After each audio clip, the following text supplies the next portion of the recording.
Pedro Castillo.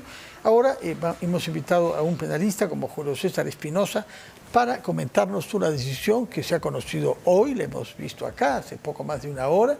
El juez Juan Carlos Checkley ha rechazado lo que la Fiscalía solicitaba, prisión preventiva para la ex primera ministra Betsy Chávez y para los dos ex ministros Roberto Sánchez y Willy Huerta respectivamente.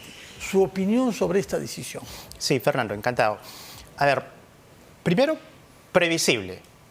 Previsible porque para imponer una medida grave como la prisión preventiva, lo central es establecer que hay un riesgo intenso, grave, de que la persona va a huir, va a escapar, va a evadir el proceso, como sí sucedió con Castillo, y ese es un hecho indiscutible, o que va a obstruir el proceso con acciones, con datos, con evidencias muy concretas. Y yo siento que la Fiscalía ha intentado plantear esos esquemas, ha intentado plantear que suceden actos de fuga aparente o de obstrucción, pero no con la intensidad o gravedad que se requiere para una medida de esta naturaleza. También hay que entender que es una decisión coherente con los propios criterios que ha dictado este juez. El magistrado juez Checkley, constantemente en los últimos meses, en casos similares, ha ordenado mandato de comparecencia y ha rechazado a la Fiscalía pedidos de prisión. O sea, no es lo que se llama en el argot de su oficio un juez canero que impone cana a cárcel. Digamos que tiene un criterio más ponderado respecto a los pedidos que hace más intensos o agresivos la Fiscalía para prisión preventiva. Solo dos casos recientes, ¿no? El del exministro Heiner Alvarado y antes el del excongresista Freddy Díaz acusado por delito de violación. Ya, ambos terminaron en la cárcel, sin embargo. Pero la clemencia de Checkley no les sirve mucho. A lo que voy es a lo siguiente. Pienso que esta es una resolución previsible, pero es la primera parte de un partido que todavía está pendiente de jugarse en su segundo momento, que es la apelación. Tanto Freddy Díaz, congresista, como Heiner Alvarado recibieron una decisión como la que acaba de dictar el juez Checkley. De comparecencia. Comparecencia. Rechazó la prisión. Subieron a la Corte en apelación por impugnación que hace la Fiscalía y la Corte, la Sala Permanente de la Corte Suprema, revoca la comparecencia y a los dos les impuso mandato de prisión. Entonces, ¿cómo explica eso? ¿Por qué la Suprema resulta ser, en varios casos, más severa que el nivel en el que actúa el juez Checkley? Ya, es un criterio que se está sucediendo en los últimos meses, no siempre, pero en los últimos meses. ¿Por qué? Porque para la Corte Suprema, y esta es una excelente pregunta, ¿no? Para la Corte Suprema los jueces tienen que ser muy meticulosos para valorar lo que ha definido calidad del arraigo, de los arraigos. O sea, no es suficiente que el investigado me diga estoy trabajando en una empresa, sino que ese trabajo sea de una empresa formal, real, sustentable. Pasó con Heiner Alvarado, ¿no? Que según la Corte Suprema presenta un contrato de trabajo y le dicen, oiga, pero usted está contratado por la propia empresa que está siendo investigada en el caso. Sí. Entonces, no tiene calidad su prueba de arraigo laboral. Entonces, la Corte Suprema es muy exigente en esos aspectos, tanto en lo que es peligro de fuga como el peligro de obstrucción. Hay otro símil. El señor Heiner Alvarado también dijo y demostró que se allanó a todo antes del pedido de prisión. Se allanó al impedimento de salida, lo aceptó. Se allanó a que le levanten el fuero parlamentario, lo mismo que la señora Betsy Chávez. Pero para la Corte Suprema, en apelación, cuando llega a este caso... Heiner Alvarado no tenía... impedimento de salida... Y fuero parlamentario, creo que no era congresista, Heiner Alvarado. Ministro, pero en su condición de ministro, ¿no? Sí. Entonces, la Corte Suprema dijo... Haber mostrado ese tipo de comportamientos es una señal, una buena señal, pero no suficiente para considerar que esta persona se puede fugar del país o puede obstruir la acción de la justicia. Entonces, ahora, en el caso de Betsy Chávez, el juez le preguntó, ¿dónde vive usted, señora? Porque aparentemente tiene dos direcciones, ¿no? Una en Lima y otra en Tacna. Entonces, ahí estamos ante una dificultad para definir el arraigo domiciliario. Ese tendrá que ser uno de los temas que va a subir a revisión de la Corte Suprema, ¿no? Como también haber indicado la Fiscalía que el hecho de tener un domicilio en un departamento limítrofe o de frontera incrementa la posibilidad de que la persona pueda eludir la acción de la justicia. Entonces, esos son algunos aspectos, entiendo yo, que la sala de apelaciones va a volver a revisar, incluyendo los otros elementos presentados por la Fiscalía, como el extravío o la no posesión de un primer celular que ella tenía, entiendo, cuando era ministra de Cultura, ¿no? Entonces, esos son datos. ¿Qué pasó con el celular? ¿Se extravió? ¿Se devolvió? ¿Se eliminó la información?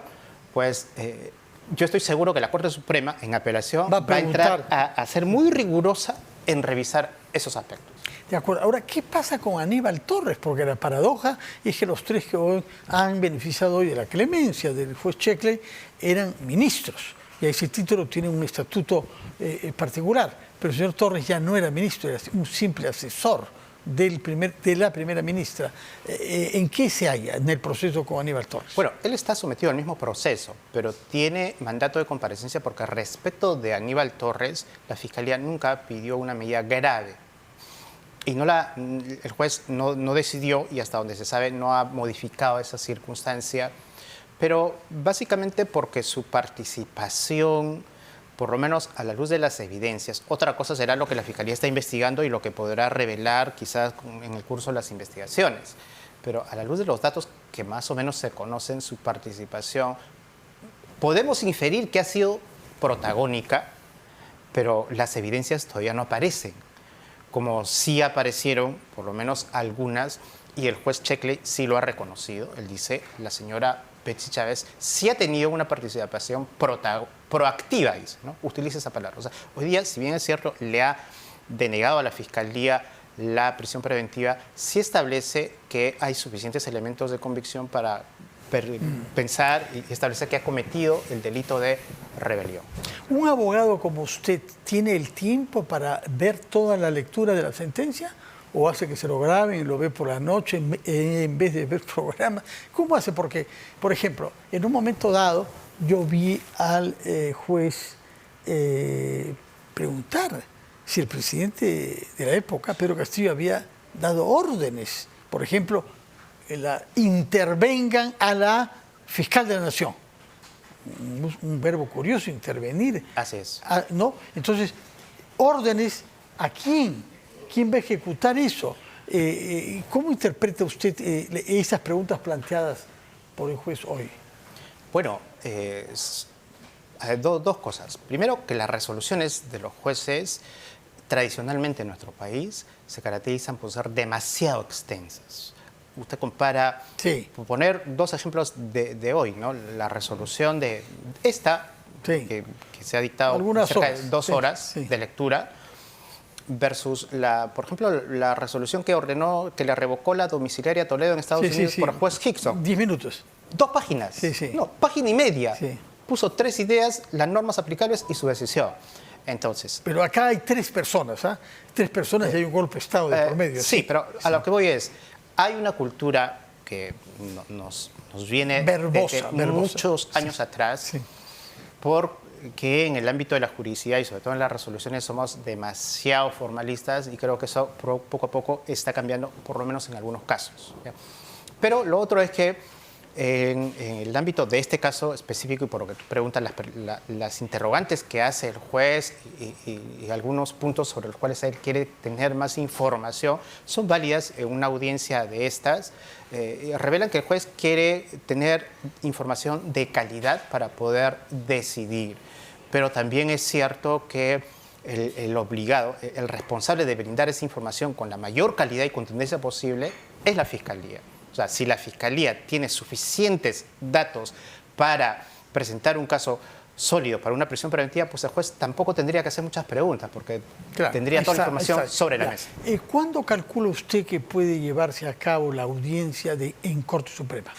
Aproximadamente 1 mes y medio. 1 mes y medio. ¿Por qué es tan rápido en ese caso? Porque las apelaciones de casos que tienen que ver con medidas que afectan la libertad, como la prisión preventiva o la comparecencia, se ven por regla general en la Corte Suprema y en todas las instancias con prioridad. Pueden haber 100 casos, pero si hay 3 o 4 que tienen mandatos de prisión por resolverse, por ser derecho a la libertad, se tramitan con orden de siempre prioridad en el tiempo, y yo creo que máximo un mes y medio, como ocurrió en los casos ¿Y la Fiscalía anteriores. puede de aquí a allá presentar nuevos argumentos y nuevas pruebas? Se lo puede hacer. Puede ser, Sí lo puede hacer. y puede Está modificar permitido, los términos de su exigencia. Está permitido, la práctica lo establece, que en segunda instancia se pueda aportar nuevos elementos, en verdad para las dos partes, ¿eh? Las dos partes pueden seguir aportando pruebas para poder consolidar o la posición en pro de la prisión preventiva o la posición que defiende la En comparación. todo caso, el